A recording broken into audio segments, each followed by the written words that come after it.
এই যে উপর থেকে পানি পালাচ্ছে। ওসমান হাদি ভাইকে ময়লা পানি দিয়েছিল না? মানুষের সাথে হাত মিলাইতে নাকি সমস্যা?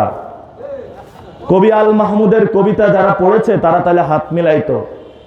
এই যে যারা কৃষাণ মজু, তাদের গায়ে থেকে যে গামের গ্রাণ আসে, সেই গ্রাণে বিমোহিত হয়ে বাংলাদেশ নতুন ভাবে জেগে উঠে। তারা যদি না থাকতো তাহলে বাংলাদেশ নতুন ভাবে গঠন হইতো না। এজন্য আমরা কথা না বাড়ালাম। আমরা একটি নতুন বাংলাদেশ চাই, আমরা শান্তিপূর্ণ অবস্থায় চাই। এই যে উপর থেকে পানি পালাচ্ছে। ওসমান হাদি ভাইকে ময়লা পানি দিয়েছিল না? কি ওইখানে জানা যায় কি মানুষ কম হয়েছিল? ওরা ভয় পেয়েছে না?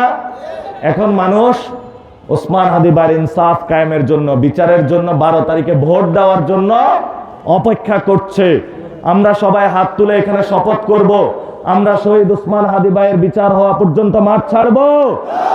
আমরা দুর্নীতির কাছে মাথা করব, অন্যায়ের কাছে মাথা নত করব, সন্ত্রাসের কাছে মাথা নত করব। আমরা একমাত্র এক আল্লাহর কাছে মাথা নত করব। সবাই ভালো থাকবেন। এখানে অনেক ভাই রয়েছেন যারা সকাল থেকে আমাদের পথ দেখাচ্ছেন, একটিবারও বলেন নাই যে চেয়ারের সামনে এসে বসি। আপনারা মানুষ যারা রয়েছেন এইভাবে সমাজের জন্য কাজ করে যাচ্ছেন, আমি ইনশাল্লাহ আপনাদের আজীবন শ্রদ্ধা ভরে কুর্নিশ করে আপনাদেরকে মনে রাখবো। কারণ আপনারা সবচেয়ে সমাজের খেটে খাওয়া ওই মানুষগুলো যারা নীরবে নিবৃত্তে বাংলাদেশকে রক্ষা করে চলছেন। আপনাদের জন্য একটা সালাম দিয়ে আসসালামু আলাইকুম শেষ করছি আজকের এই প্রোগ্রাম।